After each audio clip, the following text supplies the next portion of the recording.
Ya, assalamualaikum warahmatullahi wabarakatuh, teman-teman yang berbahagia. Kita kali ini kedatangan customer kita, orang yang paling ganteng di Kapling Barokah ini. Namanya siapa, Pak Haji? Namanya Mas Hadi. Oh, Mas Hadi. Ini kita pagi ini cek kesehatan aja ya. Beliau pakai minyak juga ada. sehat. Minyak tawon. Iya. Wah, ini kalau sakit itu ada sesuatu yang mengindap itu. Sifatnya perawatan kesehatan aja. Jadi yang sehat juga bisa kita terapi ya. Ini kelihatan ya kalau udah tua ya dagingnya kendor gitu ya. Iya Dan, sini Dan kelihatan. Iya, kelihatan banget. Iya. Ini kan sama sampai nama saya. Enggak Pak, mata masih agak klimisnya dapat. Kencang masih kencang. Sampean umur berapa? 52 kan? 58. 5 Apa? kirain 51. Ya belum 6 berapa sih? 66. 6. Wah ini perlu sesuatu yang baru ya ini. Jamunya maksudnya. Kayaknya jamunya kita Baru. ketawa doang, emang apa sih? Ya kalau 6 tahun lagi ya kayak saya lah. Iya, ya. Bahkan lebih kali. Ya ketika kita tua itu alhamdulillah merasakan tua ya kan. Tapi kalau dulu waktu zaman orang tua kita umur 57 aja tua banget ya. Kelihatan tua banget. Apa? Ini kalau di depan yang mijet bilangnya tua 58. Iya. Ya. Kalau lagi kasih keduluhan Iya. baru 54 aja. Kalau di luar sini ya muda gitu. Oh, mantap. Itu Mantap.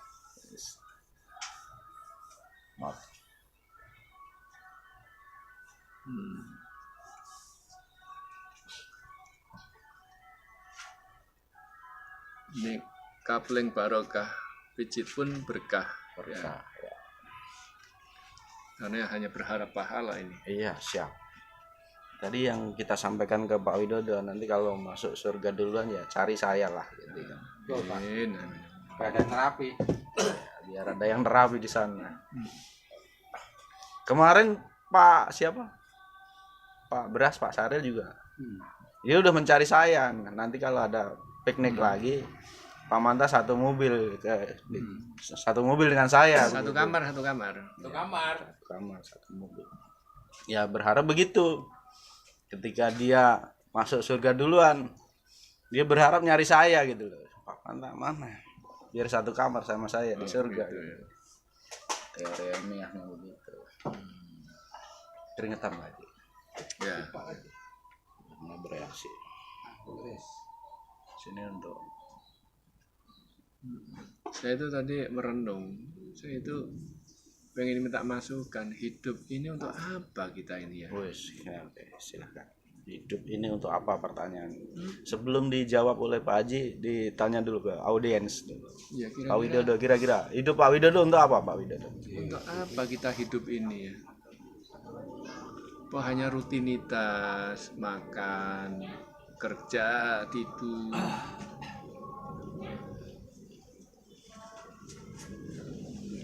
Itu ada sesuatu yang bisa kita tinggalkan.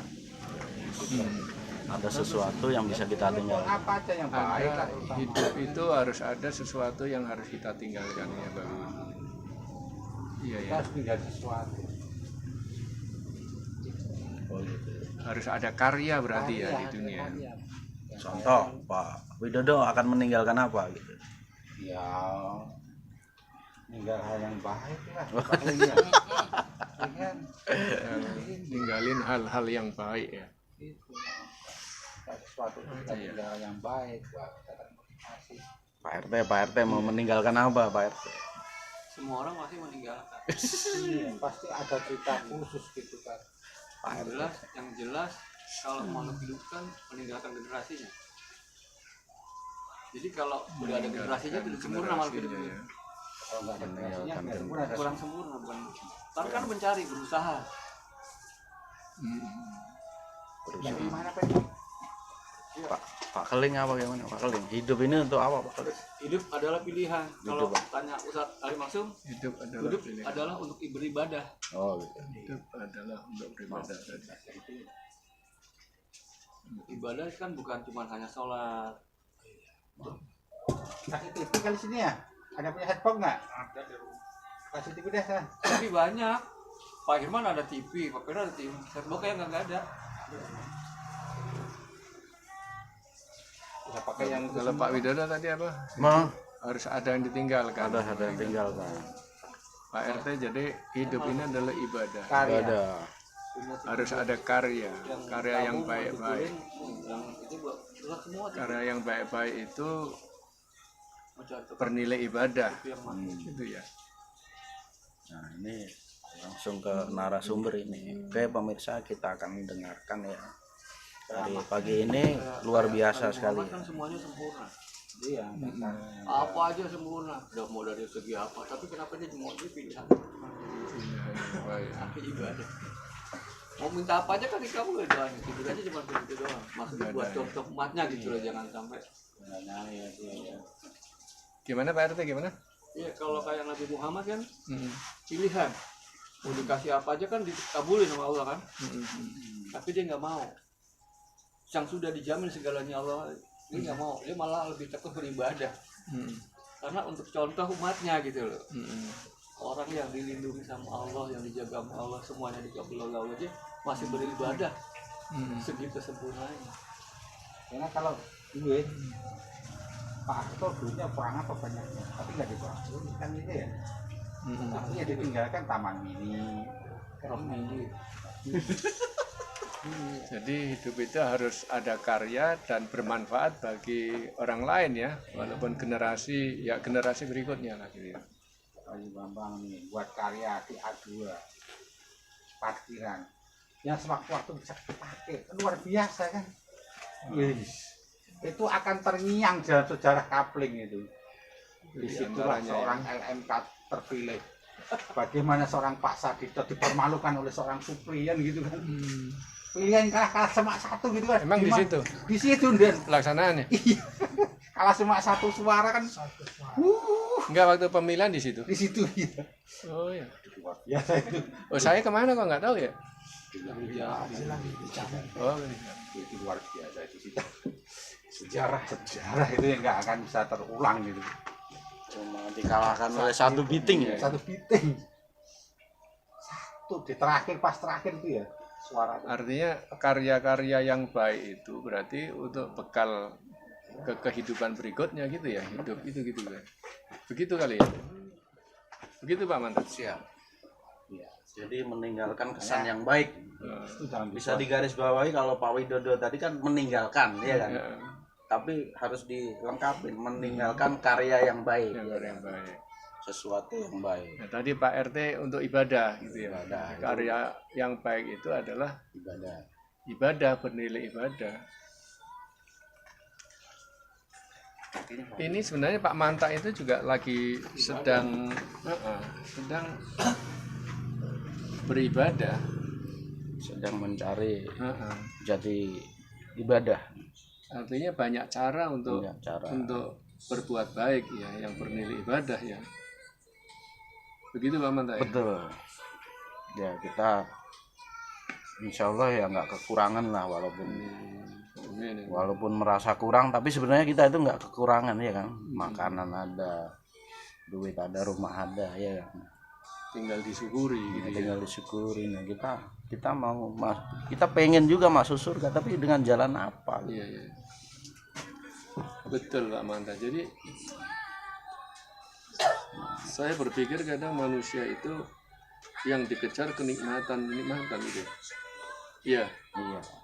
cari harta yang banyak untuk nikmat gitu ya. Padahal perintahnya adalah mensyukuri nikmat. Syukuri. Artinya mensyukuri yang sudah ada gitu ya. Wah ini saya jadi dapat pencerahan bener. Saya itu mau nge-share di grup gitu. Ini hidup itu jenuh gitu. Bolak-balik. Iya kenapa sampai di sini Jambi Papua Bali nyari opo gitu loh. Padahal di sini cuma makannya sepiring sego pecel 10.000 lah itu yang coba. Sepele kan. Tapi kalau ke sana itu rupanya saya itu juga dalam rangka beribadah Oh, juga. gitu ya. Heeh. Menyantuni Bukan, saya itu kan menyantuni itu biasanya anak yatim, orang fakir. saya itu memediasi bagaimana anak-anak di Jambi sana itu menjadi anak-anak yang berkualitas. Wah, itu luar biasa itu. Cuma yang kemarin itu Dan, coba supaya gimana ya anak-anak di Kapling terutama yang prestasinya nggak buruk-buruk amat, tapi kenapa nggak satu pun ada yang bisa masuk negeri gitu Pak ini gitu. Wah biasa miris kan. Nah itu kan sistem zonasi Nah, gitu. sistem zonasi itu yang kalau jarak saya rasa juga nggak terlalu jauh dari 89 misalnya sini ya. Nah, malah yang diambil tempat sana. Nah, itu kan berarti format zonasinya itu harus Itu yang ngatur pemerintah daerah itu. Ketika Jadi ya pusat itu hanya menerapkan kebijakan bahwa sistem penerimaan peserta didik baru itu berbasis zonasi. Harapannya itu bisa pemerataan, ada keadilan gitu. Tapi dengan Memang- zonasi itu kan berarti hanya yang terdekat dari sekolahan yang mempunyai prioritas 1. Ya, Ya Pak Herman ya. Ya kan? Berarti selamanya orang RW 9 itu akan jadi nomor 1. Jadi bukan yang terdekat lah ya. Dekat lah. Dan sekarang malah terdekat RT 2 juga dekat ya. Sekarang ini nggak ada. RW-nya RW terdekat dari itu. Jadi bukan radius gitu loh. Harusnya kan radius. Kalau radius bisa. Mama kan 89 di sini nih. Radius 3 kilo kan berarti cuma 3 kilo seputaran sini doang. Lah ini RW 9 adanya di sana, sedangkan RT 2 adanya di sini. Zonasinya Peta zonasinya tuh perlu ditata bukan ulang. zonasi wilayah, nah, tapi itu zonasi. perlu disampaikan sama Pemda. Sudah kemarin sampai orang kecamatannya sampai nggak bisa Pak kalau mau protes sampai ke sana pusat. Oh, udah ngapain ke Enggak, sini? pusat itu hanya menerbitkan kebijakan aja. Implementasinya yang tahu itu mengatur zona. detailnya Itu daerah. Kalau zonasinya pakai Jadi, radius, Kalau SMA misalnya, berapa sih anak-anak yang akan lulus itu untuk masuk SMA gitu ya? yang zonasi wilayah. Ada berapa? Nah, daya tampungnya di sekolah-sekolah itu berapa SMA daya tampung yang terdekat? Itu dihitung di situ. Iya. Kalau kemarin itu di forum rapat tuh kan ada 12 sekian. Oh berarti ada kemungkinan besar itu bisa masuk. Tapi realnya tuh nggak ada satupun yang masuk. Gitu. Nggak ada yang masuk. Ya. Karena RW 9 itu lebih banyak anak yang sekolah itu yang Satu daftar itu, kemudian banyak sekali mobilisasi warga itu ke RW 9. Jadi 1 tahun yang lalu Pak, itu sudah pada pindah ke RW 9. itu bukan pindah orang loh, pindah administrasi Aspirasi doang. doang. Itu. Oh, Nah, kan. itu kan menjadi kelemahan tuh. Gitu. Nah, nanti kalau Nah, pas bagaimana kemudian sampean bisa nanti kan pas di forum rapat kan bisa sampaikan di pusat itu. enggak, kalau pusat itu hanya menerbitkan regulasi aja bahwa kebijakan zonasi itu adalah untuk pemerataan, untuk keadilan. Jadi anak-anak yang dari keluarga tidak mampu misalnya gitu bisa langsung sekolah di sekolah yang terdekat. Jadi bisa ngirit biaya. Sekolah tidak jauh untuk menghindari tawuran. Nah, tinggal implementasinya adalah pemerintah daerah bagaimana cara menerapkan, menghitung. DKI berarti dia ada hitung anak kelas 3 SMP misalnya yang akan lulus di tahun 2024 itu berapa. Daya tampungnya di SMA itu ada berapa gitu. Harus dihitung seperti itu. Nah, kemudian dipetakan, oh zona ini di SMA ini, zona di SMA ini gitu.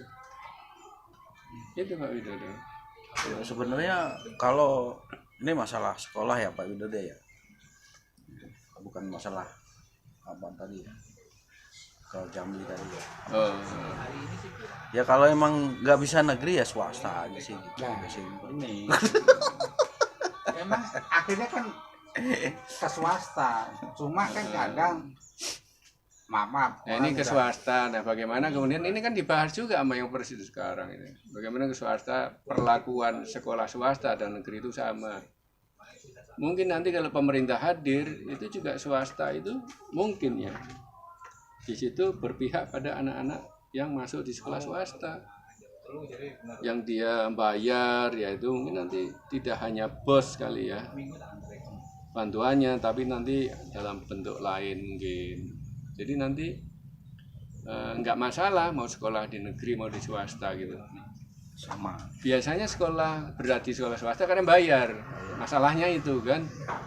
Berarti yang dicari solusinya kan bagaimana kemudian nggak bayar. Bayar iya. Padahal dari sisi kualitas itu lebih bagus swasta. Kualitasnya loh. Lebih banyak tuh bagus swasta. Nah, ini menjadi akar Yang masalahnya. Anak yang laki itu sekolah di swasta. Yang itu di negeri 89. Jauh banget. Sistem pengajarannya beda. Ini masih banyak masalah di pendidikan itu. Di negeri sekarang ini 89 pertama. Tugas itu kapan belajarnya saya pikir ya. Jadi tadi PPDB itu enggak tetap mengenai ada oknum-oknum yang nitip, yang kemudian pindah dokumen gitu. Itu. Nah itu yang pemerintah lagi Godok. lagi Kalau gimana bisa caranya 5 tahun ke belakang lah, jangan 1 tahun. 5 tahun gitu. Jadi kan ancang-ancangnya kan udah lama kan itu kan bener-bener. Jadi Dinas Dukcapil itu benar-benar verifikasinya ketat benar.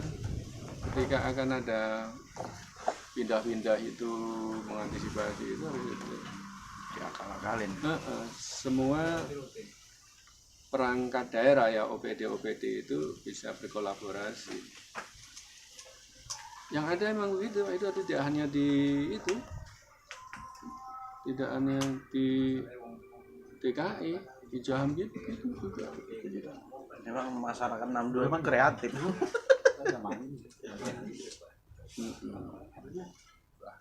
Cari celah gitu.